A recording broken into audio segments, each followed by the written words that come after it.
Tudo bem, gente? Então, dois fenômenos sonoros que valem para outras ondas também, né, para a gente analisar nessa aula, que é a reflexão e a ressonância. Primeiro, a reflexão sonora. Então, o som, as ondas sonoras, quando ela incide em um certo obstáculo, dependendo das características desse obstáculo, ela pode sofrer reflexão, né, desde que o obstáculo não absorva, né, essas compressões e rarefações do ar, não absorva essa energia da onda sonora. E essa reflexão ela se dá com as mesmas características da lei da reflexão de outras ondas, como a onda luminosa na nossa ótica geométrica, por exemplo. Então, ele vai percorrer esse som aqui na figura, né, da emissão da pessoa falando, ele percorre uma distância d até o obstáculo, bate nesse obstáculo e reflete, retornando aqui ao observador. Com isso, nós conseguimos diferenciar o eco da reverberação. Então, a nossa orelha, a orelha humana, ela só consegue distinguir dois sons, né? Aquele som que sai da nossa boca e o que retorna ao nosso aparelho auditivo, se o intervalo entre esses sons, seja, né, de ida e volta do som, seja de pelo menos, no mínimo, 0,1 segundo. Né?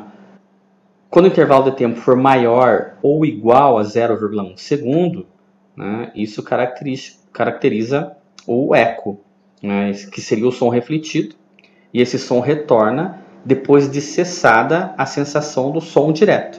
Então ele consegue ser extinguido na hora de falar, na hora da pessoa falar esse som. Né? Ele vai até o obstáculo e volta. Quando ele retornou, o som que estava saindo da nossa boca já cessou. Se o intervalo de tempo for menor que 0,1 segundos, caracteriza a reverberação. Né? Aí o observador vai perceber esse som como um certo prolongamento desse som direto. Mesmo antes do som extinguir durante a fala, ele já retornou para a nossa orelha, dando essa sensação de prolongamento sonoro. Qual que é a distância mínima, então, aproximada para que ocorra o eco? Então, observando aqui a figura, né, a velocidade do som no ar, ela é de aproximadamente 340 metros por segundo.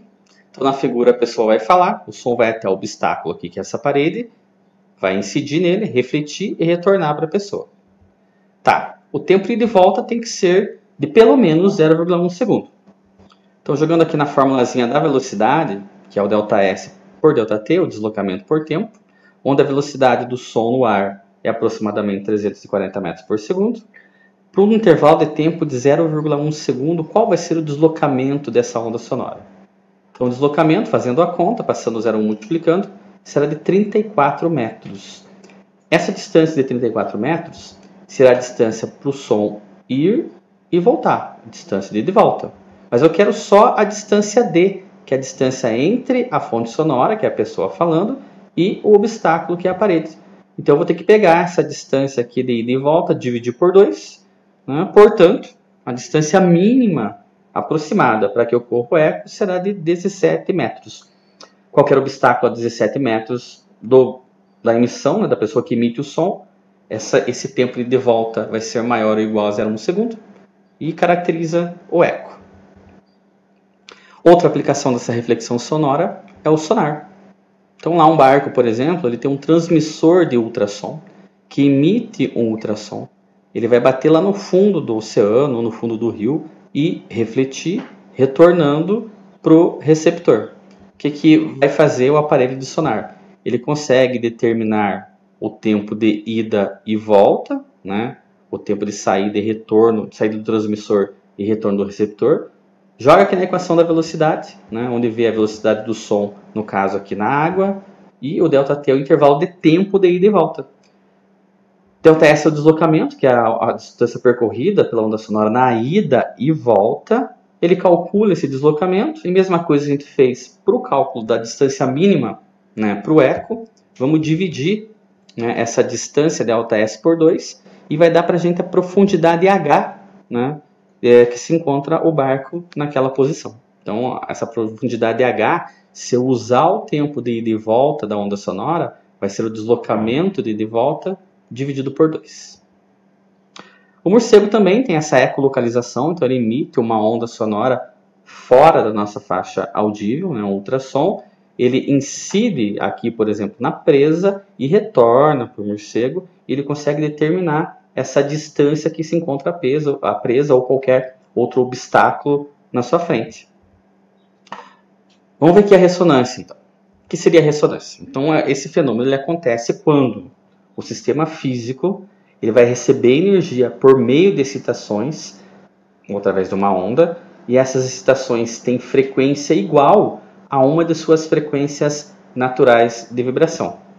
Aqui, por exemplo, tem dois diapasões. Ao bater em um dos diapasões, ele emite uma onda sonora, né, que tem a mesma frequência de ressonância do outro diapasão.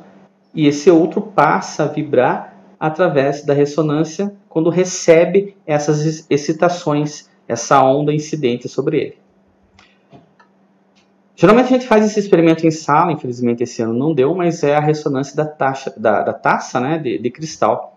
Então a gente emite uma onda sonora, né, através do alto-falante ou do emissor de ondas, ou a pessoa tentando com a própria voz emitir essa onda sonora, de maneira que essa onda tem a mesma frequência de vibração da frequência natural de vibração do cristal, né? Se por acaso ocorrer esse tipo de situação, as moléculas do cristal começam a vibrar com maior intensidade até o ponto em que vai quebrar a taça. Essa quebra da taça não depende necessariamente da intensidade da onda sonora incidente, embora a intensidade seja importante, ter uma intensidade razoável, mas ela depende principalmente da frequência da fonte de emissão do som. Essa frequência tem que coincidir com a frequência de vibração natural do cristal. Vamos ver um exemplo aqui então da reflexão sonora.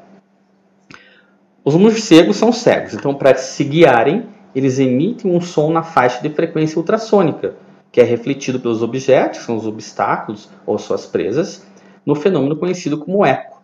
E é processado, né, esse som que retorna, permitindo a determinação da distância do objeto.